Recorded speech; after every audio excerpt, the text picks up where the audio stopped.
So hello guys, welcome to React Media guys. आज फेरि म रियाक्ट गर्न गइरहेको छु। कोही चाख्दैनन् बोटाका भोगटे, भोगटेले ठाउँ मात्र ओगटे भन्ने गीतको फनी टिकटक भिडियोमा।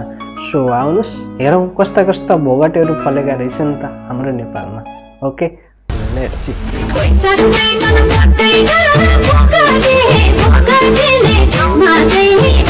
चाख्ने भनेको नै भोगटे हो। यहाँ भोगटे दुई प्रकारका हुन्छन्। एउटा भोगटे लामो लामो चुच्चो परेको हुन्छ। त्यो भोगटेको बाहिरको छाला निकाल्न एकदमै गाह्रो हुन्छ। सायद भर्खरै रस चर्न लागेर होला। त्यो चुच्चे भोगटे मुखभित्र हाल्दा ज्यान सिरिङ्ग अनि अमिलो टर्रो हुने गर्दछ। त्यहाँदेखि अर्को भोगटे गोलो गोलो डल्लो परेको हुन्छ।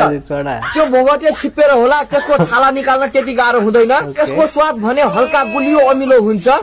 यिनी दुवै भोगटे एउटै बोटको भए पनि यिनले ओगटेको जमिन बाँझो हुन्छ र त्यो बाँझो जमिन जोत्न गतिलै गरेर फालो तिखार्नु पर्ने र गोरुलाई दाना पानी खुवाउनु पर्ने हुन्छ।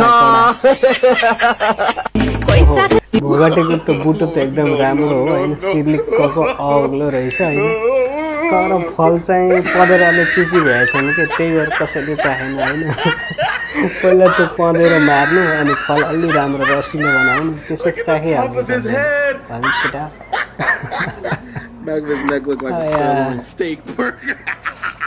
मुखभरि पानी आयो होला हैन केटा आजभोलिको आधुनिक भोगटे देखेर। पीडा छ पीडा, कसैलाई चाहिँदैनन् भनेर पीडा, कसैले चाहनु पाइएन भनेर पीडा। के गर्ने केटा, अब भोगटे देखिहाल्यो, मुखभरि पानी पनि आयो होला। अब के गर्ने, आफ्नो हातलाई हतियार बनाउने चित्त बुझाउने है। कुरो बुझ्यो होला कि। ओके।